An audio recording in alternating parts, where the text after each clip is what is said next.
All right, good morning, everyone. This is Katie Landry Guyton, the Senior Service Hydrologist in Houston. I've been asked to go through the Flood Inundation Mapping FIM job sheet and the answer key and basically give you an idea of how I would have answered these questions and approached the analysis and interpretation of these flood inundation maps as a subject matter expert. So without further ado, I'm going to jump right in. So right now I have WaterView pulled up just as you would pull it up in any scenario. I have not done anything with it yet. If you have the job sheet pulled up and following along the job sheet as we go through this webinar, the first thing that we ask you to do is just to make sure that you have WaterView set up and ready to go for the exercise. Now, this webinar assumes that you have already gone through the WaterView job sheet and that you already kind of know some of the bells and whistles and the knowledge of WaterView. So hopefully you already know that going into this webinar. Now, the first thing I'm going to do is I'm going to go down here at the bottom left-hand side of our screen, and I'm going to clear all layers just to make sure we're starting off on a blank slate. The next thing I'm going to do is I'm going to show you in the answer key here. I am going to copy the URL that is in the job sheet itself, and I'm going to use this Add Data widget up at the top. Click on the URL button, go in the URL section here, and paste in that URL. I'm going to click Add, and this is going to add all of the data layers that we need to be able to perform this exercise. Now, when you see all the names and layers within this exercise, please don't get overwhelmed. This is not how you're going to see it in WaterView in an actual event, and we'll touch on that as we go through. The next thing I want to make sure that you do is first turn off all of these layers. Now the clear all layers is not going to work. So you're going to go to the FIM tab and you are going to wait for that to load. It's going to take a second. There's the little 3 lines with a checkbox and turn all layers off. So now we're starting off with a clean slate. It's going to take a minute for the map to load. Now, what I would challenge you to do is to change your map background to something that is more appeasing to your eye.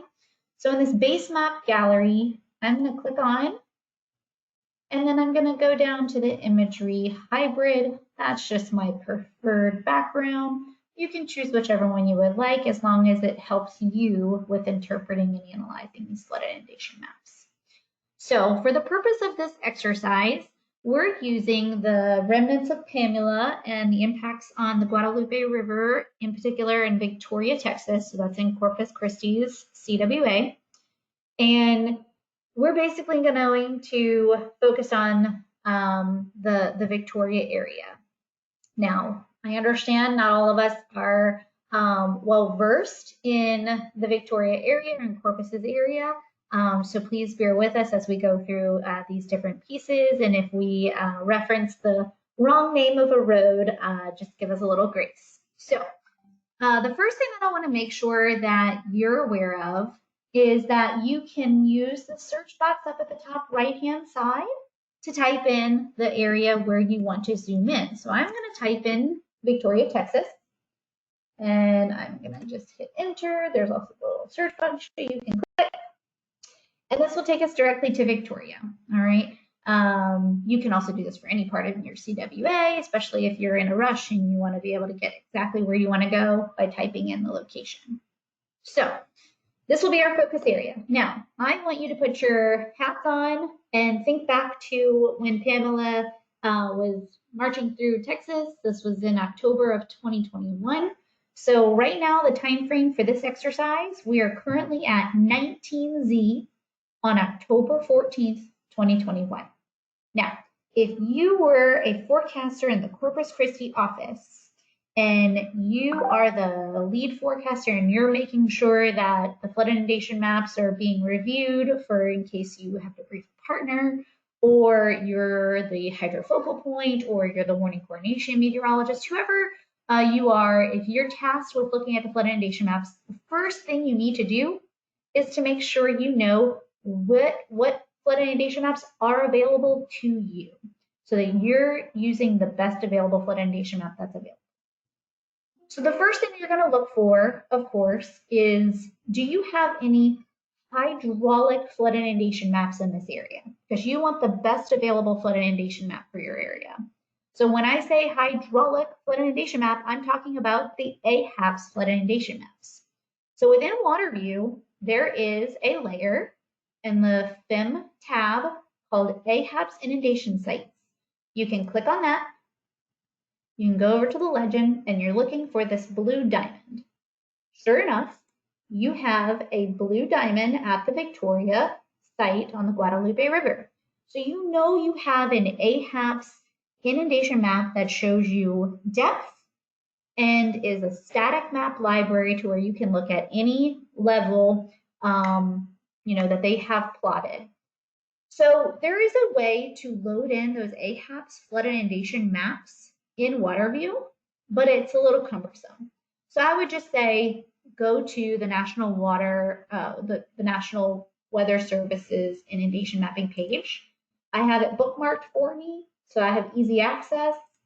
Click on the NWS inundation mapping website. It's going to load all the AHAPS flood inundation maps that we have across the country. Zoom into Victoria. Click on the Guadalupe River in Victoria, and voila. You can then pick the stage that is the deterministic forecast. You can even use the probabilistic forecast or the HEFS forecast to show what are, maybe the best case scenario versus the reasonable worst case scenario, whatever meets your partner's needs. As you can see, we are limited on the extent for these inundation maps, but we do have depth. So you do have a hydraulic inundation map for this area. You also have an inform map for this area. Now, you might not know this off the top of your head. I know this just because I am familiar with the inform page. And this is one that we're going to be pushing for you guys to have as a resource on hand is this inform flood decision support toolbox.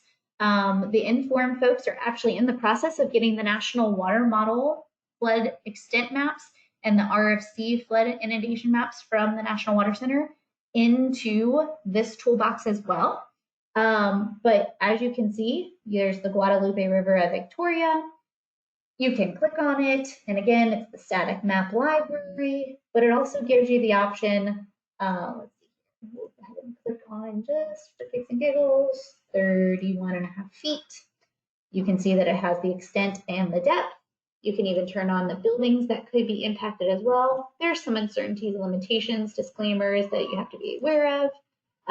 But again, just pointing out the fact that you do have 2 hydraulic flood inundation maps that are available for this area. Now, for the purpose of this exercise, we're going to pretend that we do not have these hydraulic flood inundation maps. And the reason why is because not every location is going to have flood inundation maps to that caliber. And I want to make sure that you are well versed in what to do if you don't. So, for the purpose of this exercise, we're going to pretend that we don't have those hydraulic flood inundation maps. And the 3 flood inundation maps that are going to be publicly available come October 1 are going to be the National Water Model Inundation Extent Analysis. That is the AMA, or the Analysis and Assimilation Flood Inundation Map. That is what is currently flooded based off of the high water threshold. There is the RFC 5-day max downstream inundation map, which is basically the RFC FIM. It is using the current River Forecast Center's 5-day forecast, picking the max value and giving you an inundation map off of that max value. And there is the National Water Model 5-day max inundation extent forecast, which is using the medium range forecast from the National Water Model and giving you a flood inundation map off of that max stream flow. Now, those are the 3 that are publicly available. That does not mean those are the only 3 flood inundation maps that are available within WaterView. You also have the categorical FIMs that are available.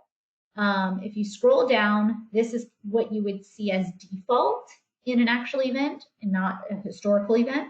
So you would see that there's the RFC FIM, the RFC 5-day max downstream inundation extent forecast. You would see that there's the National Water Model 10-day max inundation extent forecast.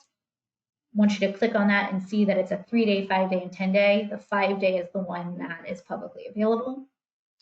There is the 18-hour max inundation extent forecast. So this is the one that's based off of the short range being driven by the HRRR.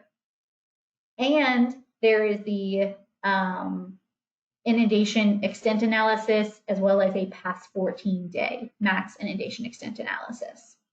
So those are basically what has been flooded versus what is currently being flooded.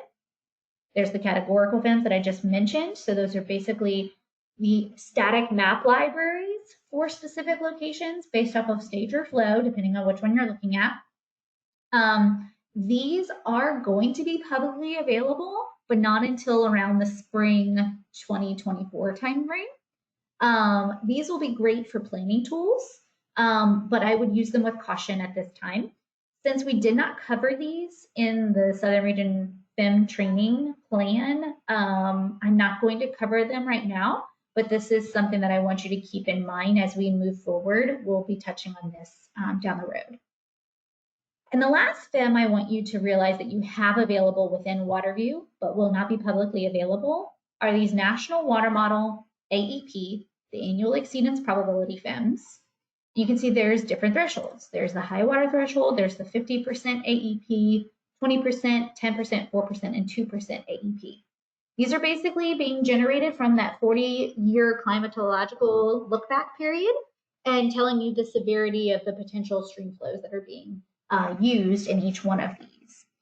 So we'll cover these AEPs in a little bit, but I just want to make sure that you are aware that there are a suite of flood inundation maps that are available to you in a specific event, and in this case for the current exercise.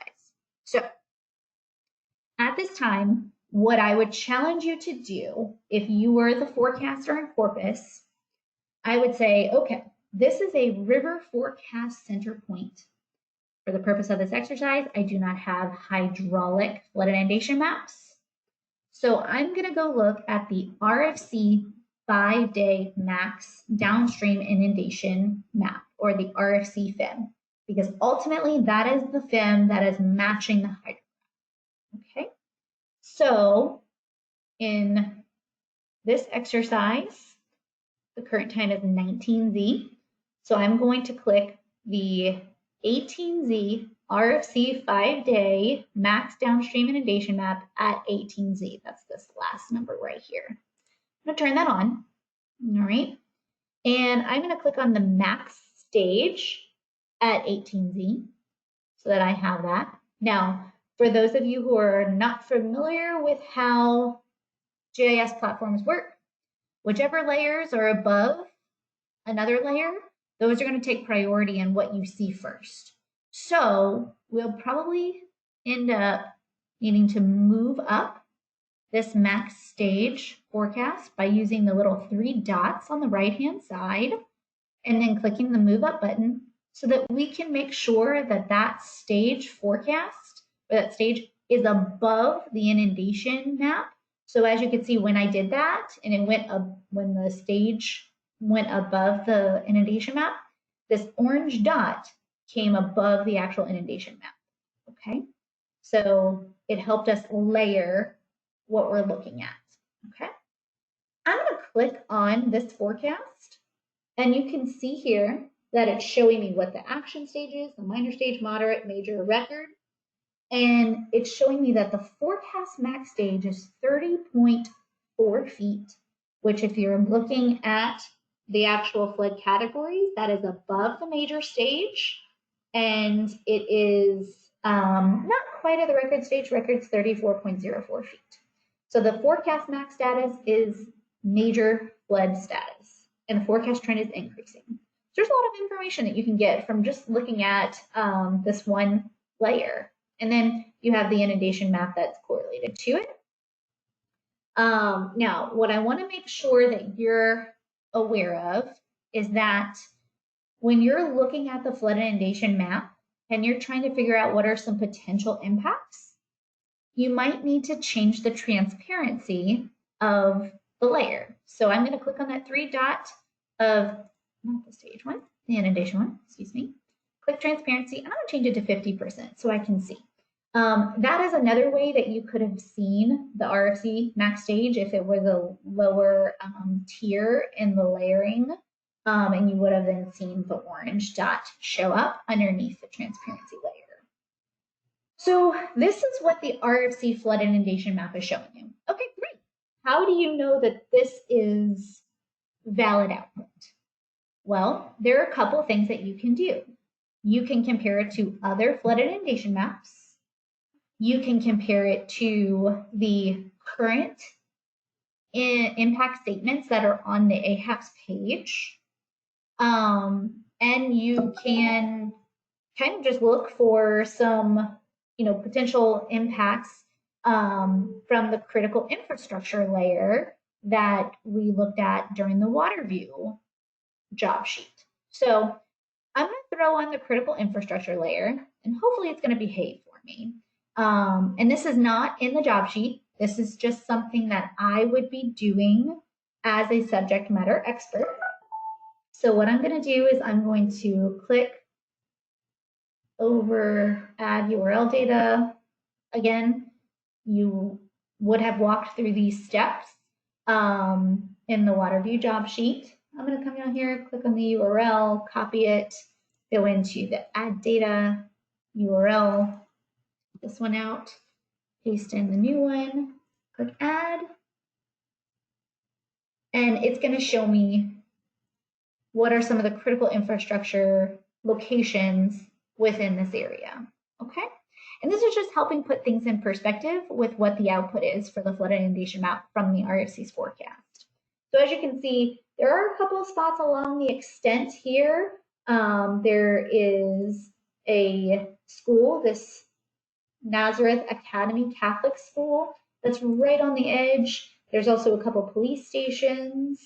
If you look upstream, not too much. You do see some backwater effects that could potentially be impacting some things. But remember, the RFC flood inundation map is only showing you what is forecast downstream of the gauge location. So all of this that's upstream is actually coming from the upstream forecast point, and that's being shown by this historical event. So just keep that in mind. And looking downstream, I'm not seeing any other critical infrastructure layers. So that's just one way that you would kind of look at potential impacts and how well this is doing. The other piece, you can look at the FIM layer, but we're not going to touch on that right now. That is a new tool that we do not have available in this exercise. But like I said, you can look at the impact statements to see how it's doing, but you can also look at how well it's comparing to the National Water Model 5-day max inundation extent. Okay, so what I'm going to do is I'm going to turn off this infrastructure layer, and I am going to turn on the National Water Model 5-day max inundation extent forecast at 18Z. Now, as you can see, this layer is above the RFC 5-day max downstream inundation. So it's going to be kind of hard to see where you're seeing differences. You have a couple of options here. You can change the transparency.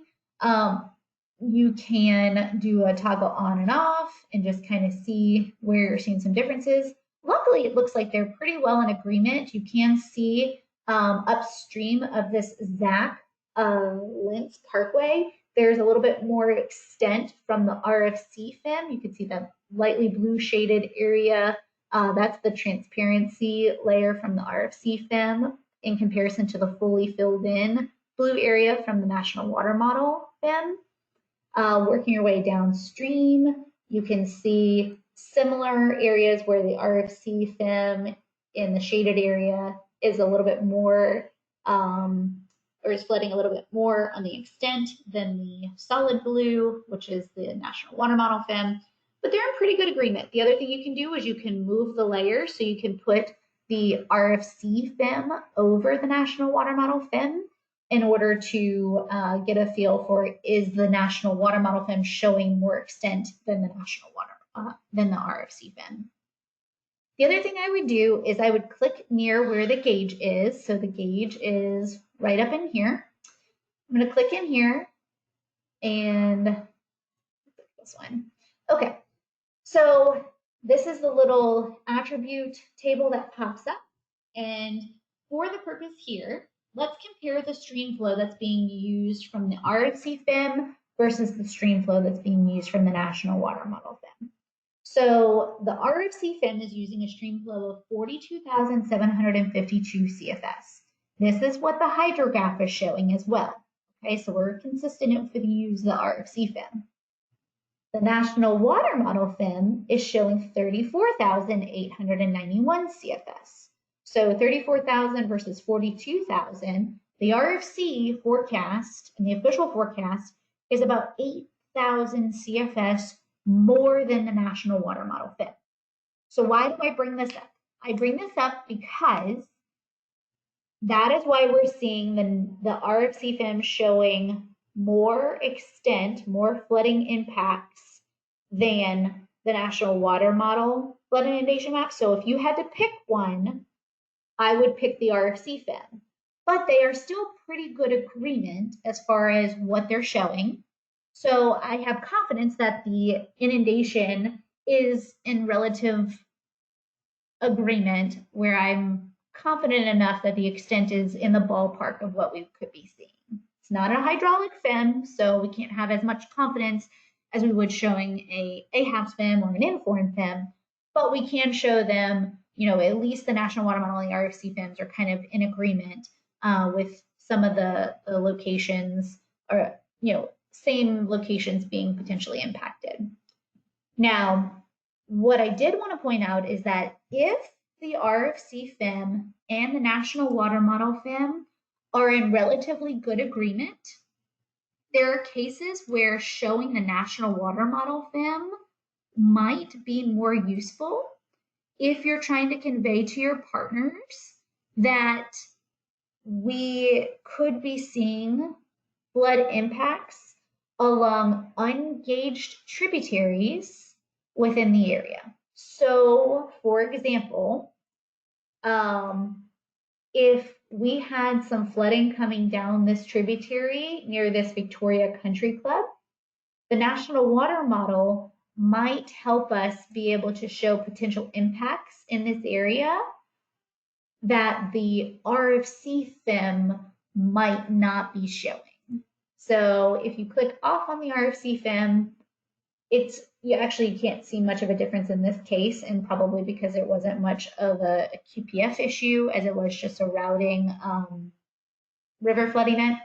But this would be a case where, there could be cases where you need to show the National Water Model FIM over the RFC FIM to show the bigger picture of potential flood impacts. So the question in the FIM job sheet is, at this time step, how does the National Water Model 5-day max inundation extent compare to the RFC 5-day max downstream inundation? So National Water Model versus RFC FIM. And basically they're very similar, but the RFC FIM does show slightly more inundation on the Guadalupe River. I would pick the RFC FIM in this case. Now, task number 2 is to turn off any of the layers that we added in task 1. So I'm going to clear all the layers. It still keeps on those historical ones, but it did clear some of them. And I'm going to scroll back into the Victoria area, and I want to make sure that the RFC 5-day max downstream inundation map is turned on, but for the next time step. So that is at 240Z, okay? And I want to change the transparency to 50% so we can kind of see what's happening underneath. And I also want to turn on the max stage at 240Z. And so that is this one right here. Now again, it's going to be underneath the layer, so it's going to be hard to see. But because I changed the transparency, you can see it, and it's right here. Okay. Now remember, the previous forecast was the 30.4 feet right here. And again, it's the same at the 240Z. So the forecast hasn't changed. Now, in the time frame that we're currently at 240Z, and this would be still the evening of the 14th, but it's 240Z on the 15th. So this is based off of the 0Z RFC update. Now, what I want you to do is I want you to see if the RFC FIM is updated with the new updated forecast from the RFC. And so that's when you would click on the RFC FIM here, and you would make sure that it's using the same stream flow and it's using the updated time. So the updated time was from 17Z. So it's not pulling actually, sorry, this is a different time frame here. Excuse me.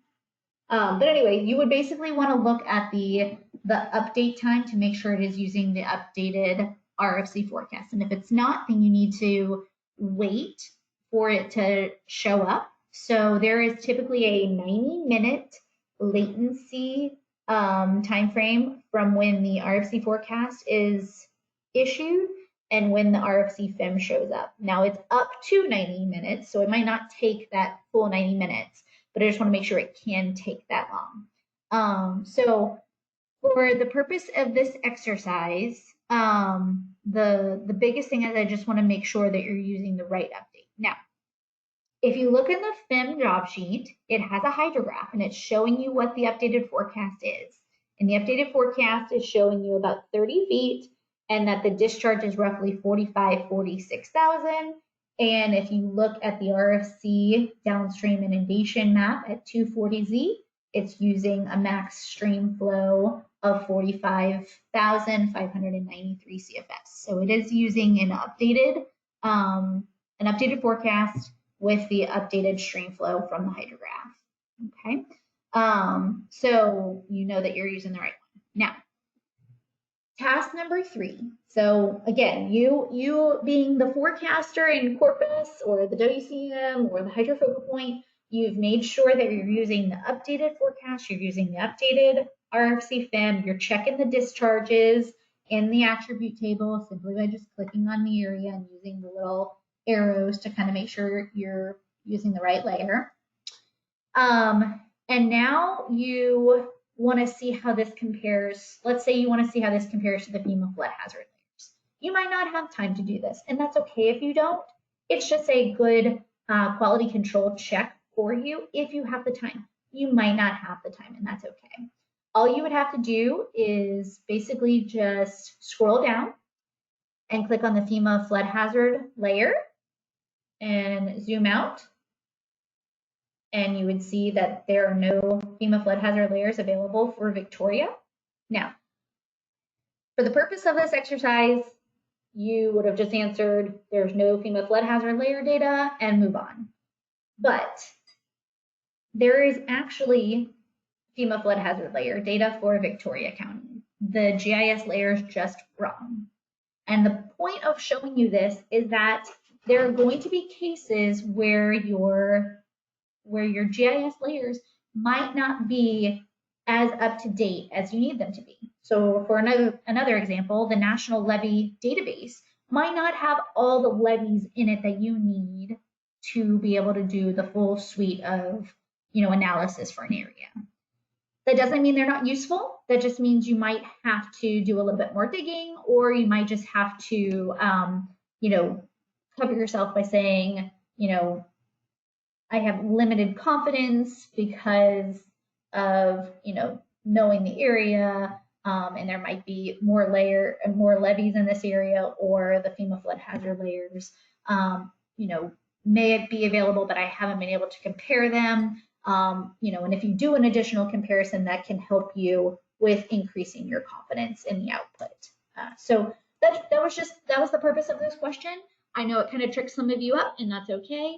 But I want to make sure you were aware that this is another tool that can be used to help increase your confidence in the output of the flood inundation maps. Okay, so going back to the purpose of all of this, at the end of the day, if you get in here and you recognize that it's a river forecast center point, and you look at the RFC FIM for this location, you load in some critical infrastructure layers, you pick out some of the if there are any known issues, but you make sure that it's using the right discharge, you're starting off on a good foot, and that doesn't take long to do.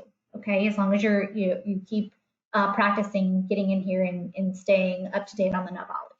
Now, as a subject matter expert, another thing that I can do is I can look at the National Water Model AEP FIMs to increase my confidence in the output.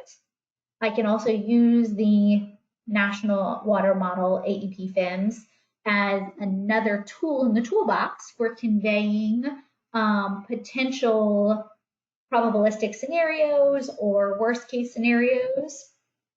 For example, here's the RFC FIM. We've already looked at the National Water Model FIM. They're still there in ballpark, but they're roughly between that 35,000 to 45,000 CFS range. Okay, but let's say our partner wants to know what is the worst case scenario, or what does record flooding look like, different scenarios that you could be asked by your partner. So a couple things that you can do.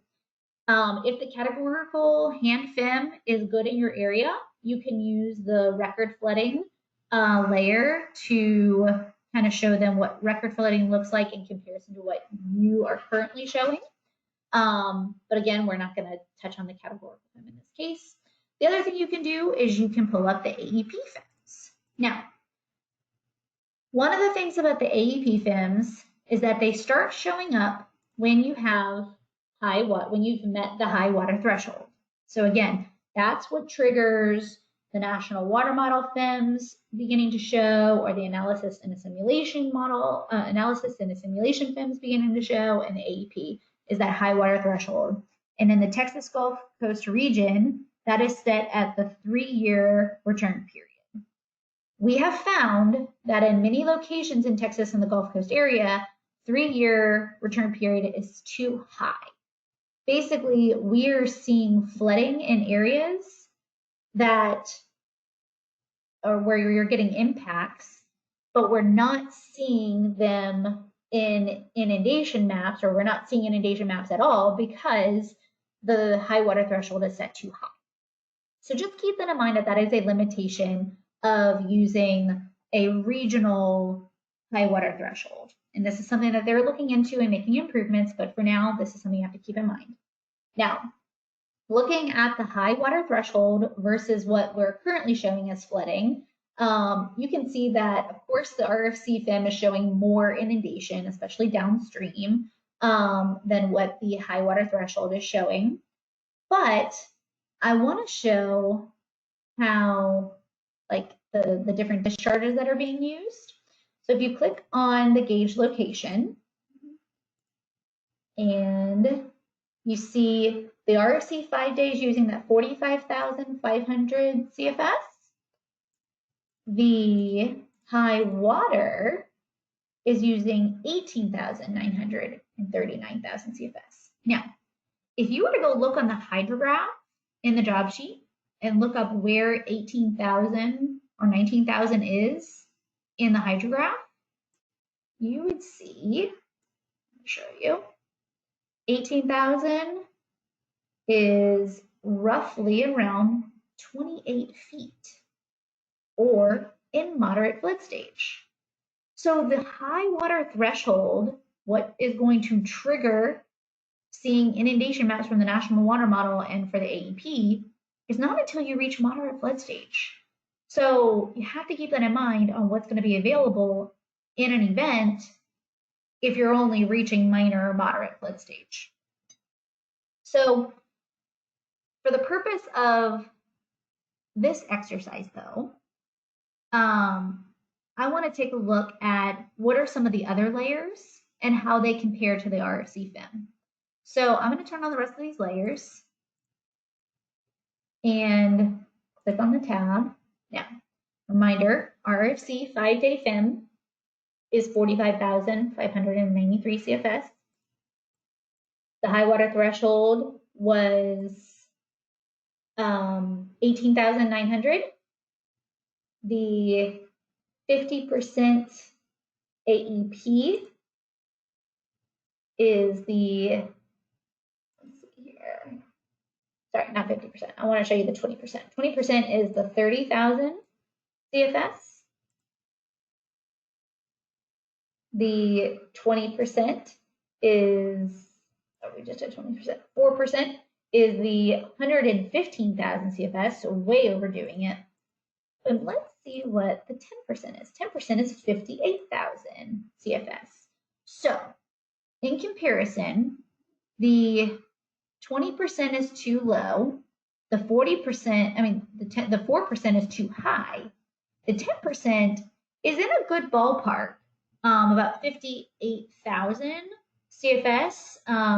It's in a good range of showing you potential impacts if you got higher than what we're currently showing.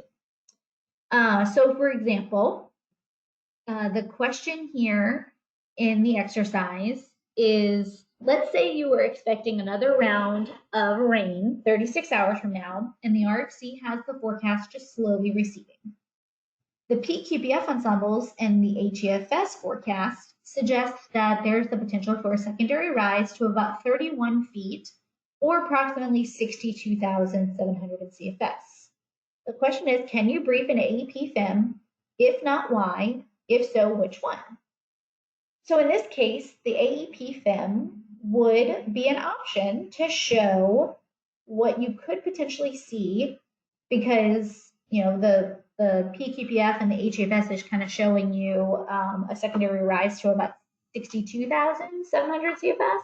This is 58,000, so you're only off by about 4,000. So you could show them the potential impacts from the 10% AEP and say that you could see additional impacts in it, from what this is showing, and then compare that to what you've already shown them with the RFC forecast. So the RFC forecast is your deterministic, what you expect to happen, and the HEFS PQPF ensemble options show you what is potentially going to happen as a worst case scenario. So that would be a way that I would potentially use the AEP FIMs. The only thing I want you to keep in mind, though, is that the AEP FIMs are not going to be publicly available, and the naming convention of the AEP FIMs might potentially cause some issues because people might inherently think of them as the 100-year or 500-year flooding. So you want to make sure that you are being careful with using this as a resource. But for the purpose of this exercise, I would potentially use the AEP FIMs to show the potential scenarios in addition to what we're currently expecting from the RFC FIM. Okay. I would make sure to limit that you would only show potentially just 2 flood inundation maps. The more maps you show, the more confusing it can be for your partners. Now, at this point, we have analyzed all of the flood inundation maps from the position of a subject matter expert. Now, there are a couple of other things that I would do that I won't cover here with regards to looking at, say, the impact, because that's not an option in this historical run. But I would encourage you to work with some subject matter experts to kind of pick their brain on how they would look at it. I would look at the 3-depth elevation, potentially if I had specific questions, and we're going to come to that in just a minute. But overall, this kind of just shows you to make sure you're looking at all the available FIMs, make sure that you're using the most up-to-date, best available FIM, and that you are comfortable using the different knobology here and the different ways you could potentially be briefing some of these FIMs. Now, the more important piece of this is interpreting the impacts from these flood inundation maps to provide impact-based decision support services. So this is part 2 on the objectives of the FIM training. And this is where I want to make sure that you are able to get in here and find the target of opportunity, the biggest impacted areas to make sure your partner is focused on, okay?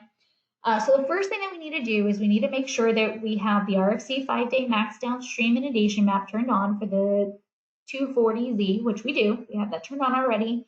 We have the transparency already set, and we have the max stage on here. So we are good to go. The first question here is any portion of the reach between the town of Nursery and the downstream gauge at Bloomington protected by a levee, a flood wall, or an embankment? Now, the first thing that I would do, of course, in this case, even without, being asked if any of these areas are protected, is pull up the National Levee Database layer. Now, that is a added or a default layer already in WaterView. So if you go under the Reference tab, you're going to turn on the National Levee Database embankments, flood walls, and levied areas. Okay. And I'm going to zoom out so you can kind of see big picture. And I'll turn on the legend so you can see. So the embankments are here with the green lines. Flood walls are the orange lines, and then the levied areas are grayed out. So let's zoom in directly into the gauge site first. And you can see that there are a couple of levees. So if you click on the one just downstream of the gauge, there is the levied areas for the City of Victoria wastewater treatment plant. Okay, there's a little bit of information here, but not too terribly much. And then there's one just east of this Sam Houston Drive. This is a levied area where it's the Lone Tree Creek system. And let's see if we've got anything upstream going towards Nursery. I'm not seeing anything up here. So I wouldn't say there's any levee protection upstream of the gauge near Nursery. I would say there is some upstream of the gauge right in the City of Victoria, just downstream of the gauge in the City of Victoria. And then working our way downstream here, there are these embankments that would protect these areas in Bloomington. But we are getting further away from the gauge, and you can kind of see that we're getting some issues with the catchments and whatnot. And these are some issues that have been fixed with the latest version of the National Water Model Flood Inundation Mapping capabilities. So I wouldn't worry about this too much right now. So you've done a quick review of those levees that could be impacted or could be potentially protecting these areas from potential impacts. Okay. Now, task number 2 is to pull up the impact statements for the Guadalupe River at Victoria. And I'm going to zoom in here. So remember, our forecast is roughly in this 30.4 foot range. And that's equivalent, probably 30.5 feet here. And so we basically want to see how do the impacts of 30.5 feet compare to what the RFC FIM shows. So 30.5 feet, we've got 50 homes in the Greens Addition subdivision in the area west of Moody Street between Water and Constitution Streets flood. Water is on the inside lane of Moody Street at Wolfram Street. Hundreds of cattle are cut off and drowned below Cuera to near Tivoli.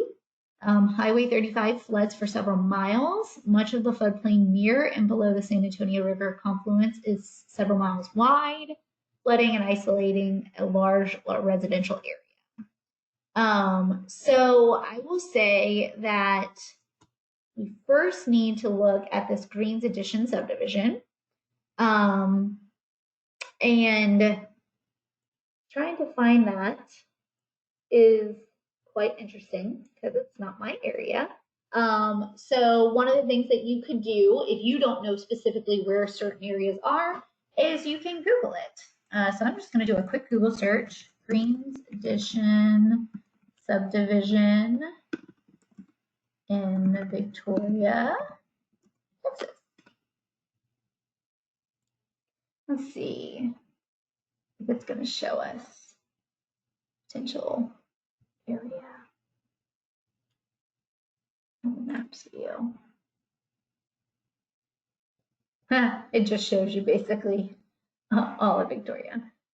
So that doesn't really help too much, but one of the things that we can also do is, let's see here, here's a link for Victoria Advocate.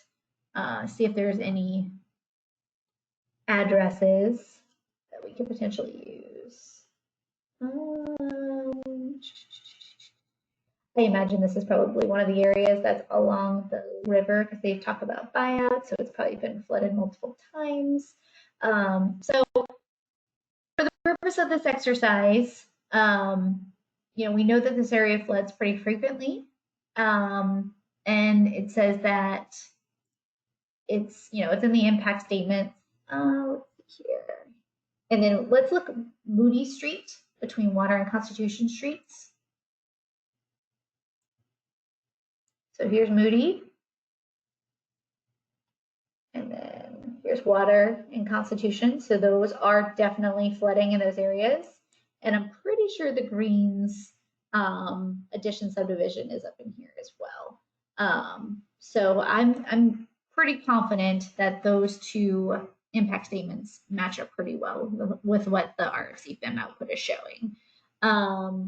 So I will say that for the part that is from Cuero to Tivoli, the impact statement says hundreds of cattle are cut off and are drowned in that area. I would say that based off of the inundation in the area down here, especially in rural areas, that is entirely possible. And those are typical impacts that you would see, along agricultural areas. So I would be hard pressed to say that wouldn't happen, but to say the extent of what that flooding is hard because you are getting further away from the actual gauge location down here in this journal. This is actually the next downstream point, I believe, for Bloomington. So you really can only speak to about right here. So looking at the impact statement for Highway 35 floods for several miles. Much of the floodplain near and below the San Antonio River confluence is several miles wide. The RFC FIM does not match that pretty well. So here, let's see, find Highway 35. I find it. Here we go, down here. And again, this is downstream of the next forecast point. So I would say that this is kind of out of the question for being able to look at this area. And it's also in the coastal emission zone. So you need to be very careful with looking at the potential flooding in the coastal emission zone. So when I say coastal emission zone, let's see if I can find where that layer is. Excuse me, I want to find it. I'm not going to really be able to find it at this point, but there it is. Okay, possible coastal emission zone. Yeah, so you can see here, coastal emission zone actually even includes the Bloomington site. But this is where we just don't have a lot of confidence. And this is also where we're going to start having the total water level compound flood inundation maps next year. So for the purpose of, if you get any questions in the coastal emission zone, especially when you're seeing like gaps in the extent I wouldn't have the confidence to use a hydrologic flood inundation map from the National Water Model in this area. So you really relying on your impact statements rather than the actual flood inundation map is important, but using your inundation maps to help refine the flood extent maps is going to be critical. So this would be a case where I would, probably draw in or put in a trouble ticket to let them know, like, hey, my inundation maps are valid, but the inundation map doesn't show this. And so that way they can use that when they're going in to do the validation and verification down the road. That's not something that has to be done in the middle of an event. That can be done later on after an event. You just have to make sure that you don't forget to do that. So let's turn off the possible omission of coastal flooding layer. And the next part, task 7, is to add that critical infrastructure layer that I already added in the beginning. And again, that just shows, as a subject matter expert, that was one of the first things that I was going to do. And the question is, are there any features inundated and or impacted? And explain your answer. Now, one of the things I want to make sure I go back and tell you is, for looking at the inundation, the potential impacts based off of the impact statements, you don't want to just look at the level that is currently forecast. You also want to look at the ones down below. But for purposes of this exercise, I just focused on 30.5 feet, but you want to look at all of the impact statements that are below what is currently forecast. Okay.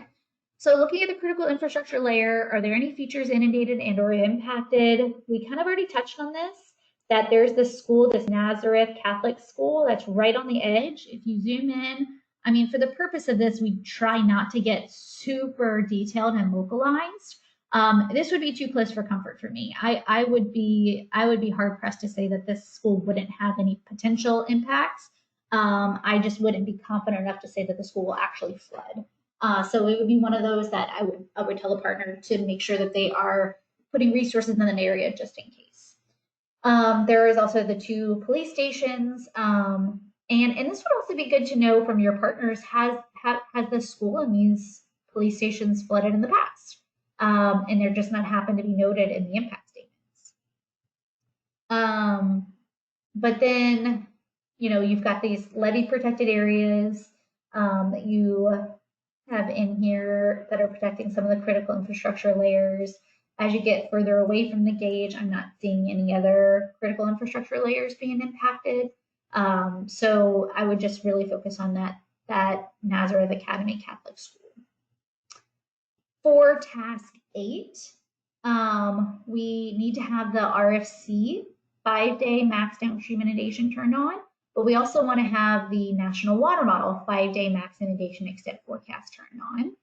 So I'm going to turn on the National Water Model one at 18Z. So remember, it's not updated yet, or we don't have the updated one at this time from the National Water Model. Okay, so it's currently 2:55Z on 10:15, so it's still the evening of the 14th. The Victoria County Emergency Manager calls your office to ask if Route 77 is going to be inundated. And what do you do? And what do you tell that emergency manager?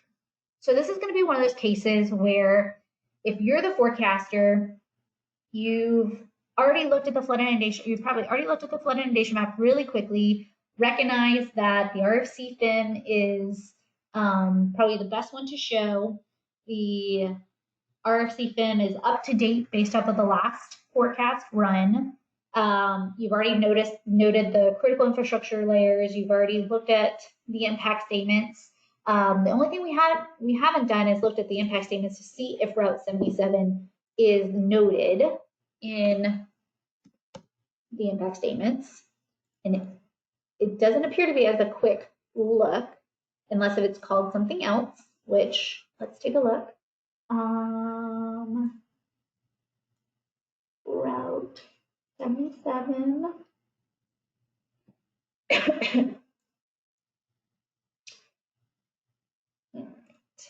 Yep, that's right here, this Zach Lentz Parkway. Let's see. All right, so there is no mention of it in the impact statements.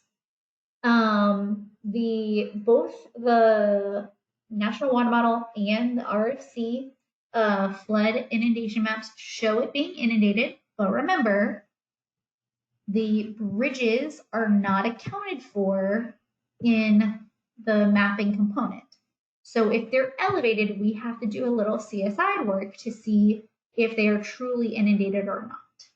Okay.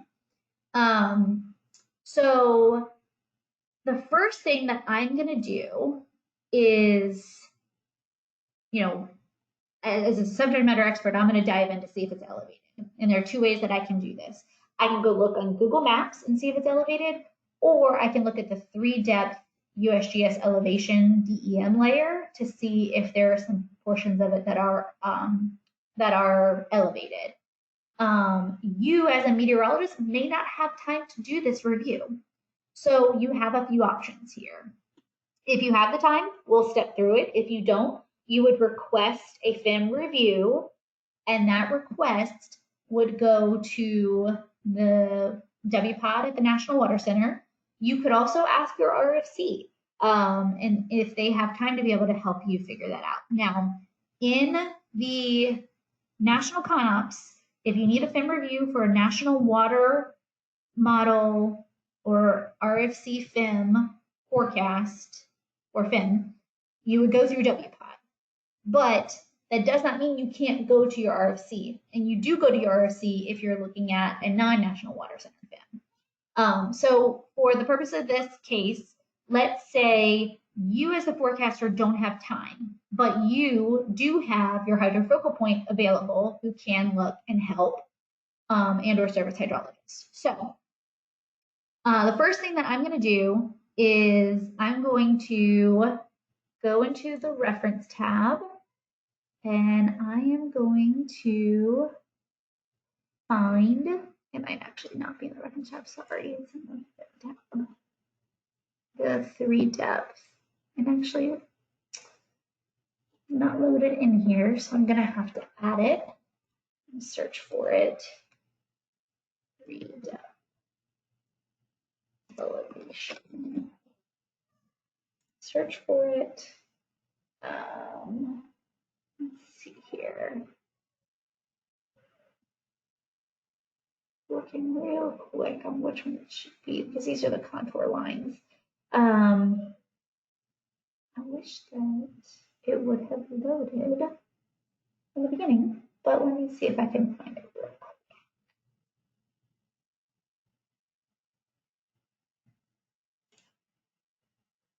That's just the coverage map, I believe. Yeah. That's okay.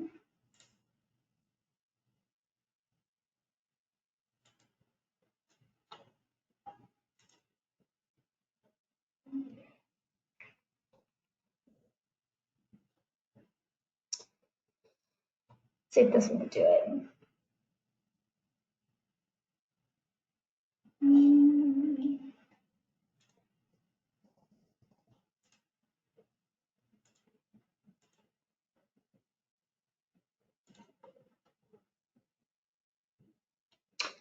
All right, well, I was hoping to be able to find the actual layer for you so that you could add it down the road, but for the purpose of this review, I actually have the screenshot of what the 3-depth elevation looks like, and I'll make sure to get you the layer so you can bookmark it.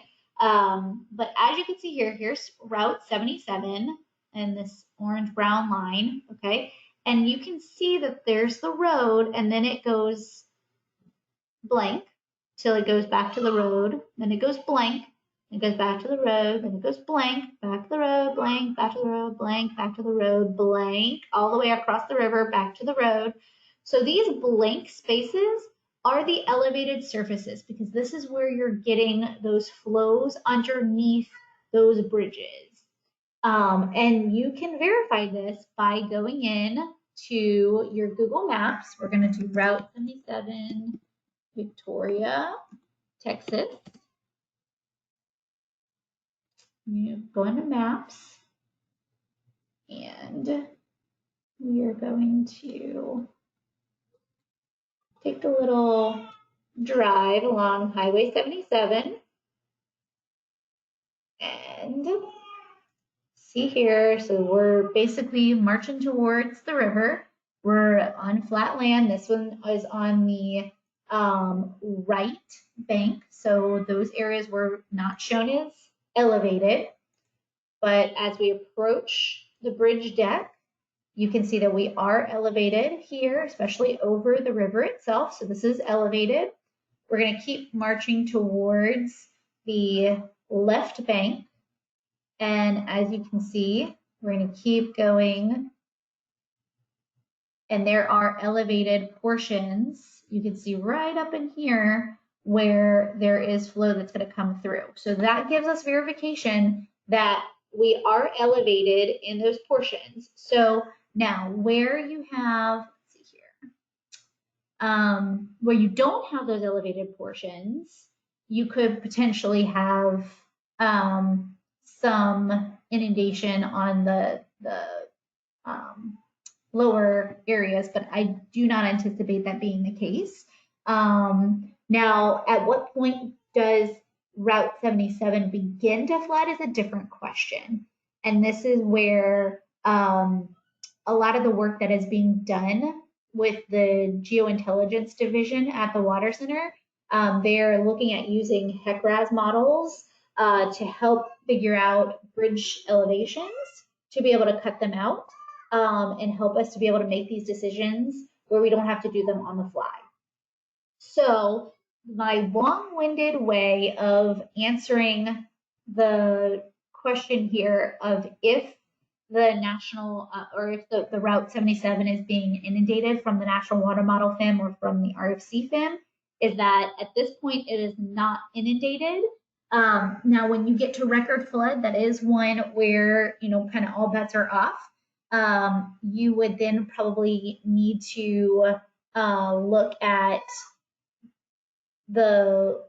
or work with TxDOT or whoever owns the bridge to figure out, you know, how high that elevation is of those bridges to know when it could potentially flood. But you would have more confidence that it's not going to be inundated at this time. The other piece of this that I wanted to point out to you is that if you do use that reach back capability and ask your servicing RFC for a FIM review or WPOD for a FIM review, that you would submit an actual FIM review in the FIM collaboration chat room, the Google chat room. You could also do it within WaterView. But when that FIM review becomes available, you will use the point location reviews toggle on right here. So this is the National Water Center FIM review requests, point location requests, point location reviews. And that is where you would see a layer. It's either going to be a point or a polygon. You would click on it and it's going to look something like this, another pop-up where it's going to say who created the review, when was it referenced, like what forecast was it referenced to, what was the FIM version, so that you know that if it was an old review or a new review. And then you basically, it would say Route 77 bridge at the river does not flood until 67 feet above gauge 0 on nav D88. So this to me is super helpful. Now note that this is 67 feet for gauge 0 above nav D88, but ultimately that is 37.85 feet at the actual gauge, taking into consideration the datum differences. So if we're only forecasting 30.4 feet or 30.5 feet, the Route 77 is not inundated. However, low-lying portions of Route 77 may be threatened. So this is where it is beneficial to have that reach back capability, to have somebody do a deeper, in-depth review to make sure you have higher confidence in being able to communicate potential flood impacts to your partners. So I just want to make sure that I noted that. Now, I did see notes in here that people were referencing Highway 59 as the Route 77, and that is not the case. So the Highway 59 is not the same as the 57. This is Highway 59. That's where the gauge is located, and Route 77 is upstream of where the forecast point is. Okay. Now, I know we've got a lot covered here already, so keep bearing with me. We're almost done. So we're at task 9. And this is where we're looking at the National Water Model FIM and the RFC FIM. And the question is, there is a considerable concern about the Texas Zoo. You are starting to get media questions about it. How confident are you that the flooding will be that extensive? And is there any way to know how deep the water will be in that area? So I will show you that when we were looking up this Highway 77, if you didn't know the area, here's the Texas Zoo. So basically just upstream of Business 77. And that Business 77 is that Highway 59. So right up in here is going to be the Texas Zoo. Let's see if we could do another quick comparison. It's kind of right where, let's see here, here's, there's this kind of bend here. And here's your bend, so it's right up in this area. I'm going to turn off this National Water Model one just for kicks and giggles. There's the Texas Zoo. See, that is the beauty of the transparency, is you can see what's underneath it. So here's Texas Zoo right here. So I'm pretty sure that we would all agree here that all available flood inundation maps show extensive flooding of the Texas Zoo. And even the impact statements do suggest that there could be extensive flooding at 30.5 feet, especially in that area, because we were talking about, the West Constitution and the water streets are inundated.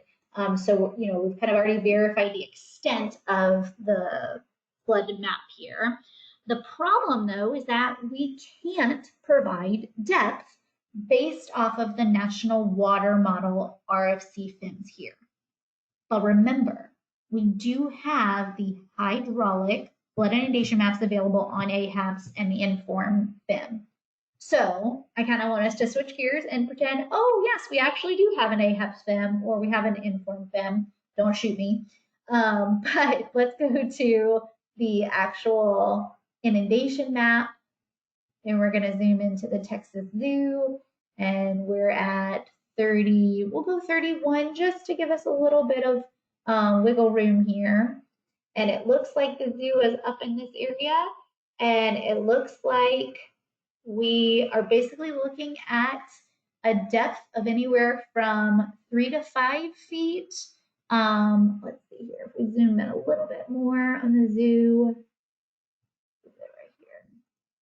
This is showing 0 feet, this is showing 3 to 5 feet. So it's really going to depend on the exact location that you're looking at in the zoo, but I would say that they need to be prepared for 3 to 5 feet with the potential of, maybe 4 to 6 feet in some of those areas. All right. Now, Inform, let's see what that's showing us. So here's the zoo, and you're looking at 1.4 feet, but looking at the colored areas, I would say that, let's go to our layers, go to, here's the legend, sorry. So basically the yellow area is roughly 1 to 3 feet. So based off of the 2 hydraulic maps that we're showing, I would say that you could expect anywhere from 1 to 4 feet based off of those 2 inundation maps. I don't quite have that warm and fuzzy feeling they'd get quite to that 6 feet.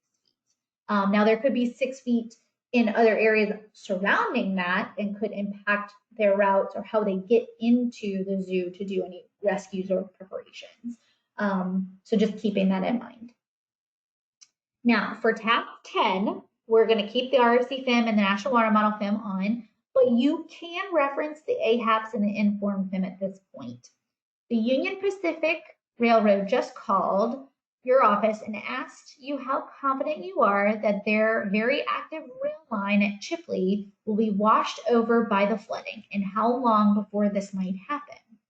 So, looking at the railroad down here near Chipley, so this is downstream of your actual gauge.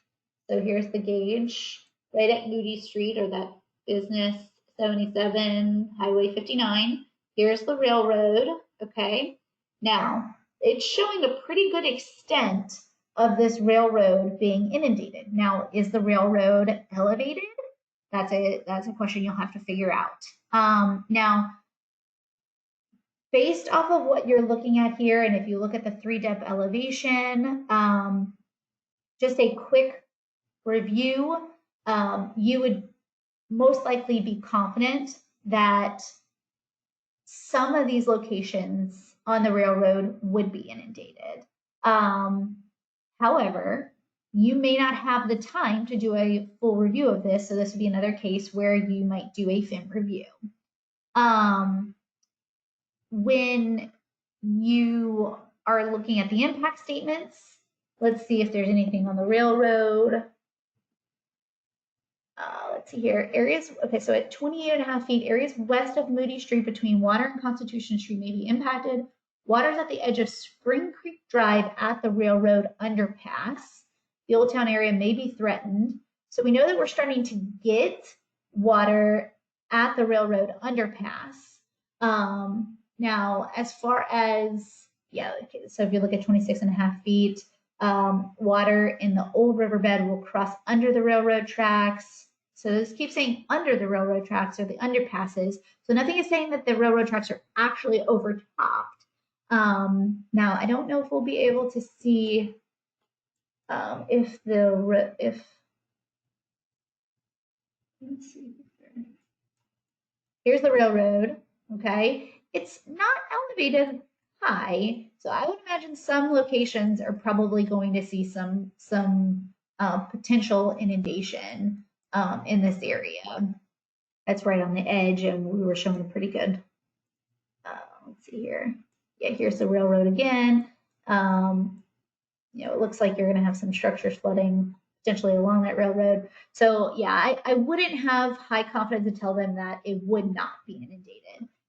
So at this point, you had a couple of options. Here's the forecast, or if you did not have time to figure out if this railroad is inundated, you would put in a FIM review. Otherwise, you can do a quick cursory review and get some confidence that, some parts will likely be inundated. All right, at this point, you would have completed the flood inundation mapping job sheet. I did have a bonus task for you to prepare a briefing to the Victoria County Emergency Manager. And I have some briefing slides that were pulled together at the flood inundation mapping workshop so that you could kind of see how they were tasked with briefing this. I will tell you that what they did was they used the flood inundation mapping template that we have created to show the hydrograph, to show the inundation map from AHAPS, and basically show the static map library for 31 feet. They did a zoomed in area and they were highlighting the potential impacts. So they were highlighting that the Texas Zoo is impacted by 3 to 5 feet of water. US 77 will not be impacted, and some areas of the Union Pacific Railroad will be flooded. And then the inundation mapping services showing Inform that the treatment plant is not inundated, that it is protected by a levee. However, access road to the plant is inundated, so that's something that they would need to account for. They'd also have the depth to be able to tell them what vehicles or transportation they would need to get into the plant. And that was one of the things I did not talk about with the railroad, is that you did have the option to look at the AHAPS FIM, which if you looked at the AHAPS FIM for the railroad, there is inundation along parts of it. And some of these are, 2 to 4, 4 to 6 feet. So just so that you're aware, that's where we were able to decide that there are parts of the railroad that are impacted. So at this point, we have gone through how I would have approached this inundation map in the job sheet. There is a job sheet key that I will link and that will be available to you that walks through each one of these. But with this, I hope that you realize that what a subject matter expert would do versus what you would be expected to do are quite different, but at least you have an idea of what goes into these flood inundation mapping reviews, and that you have the reach back capability to access these reviews. And lastly, that, at the end of the day, the most important thing for you to do is make sure that you're targeting your river forecast center points, recognizing the best available FIM, and being able to pick out some critical impacts from those to be able to provide impact decision support services to your partner. And if you have any questions, please feel free to reach out. Thank you.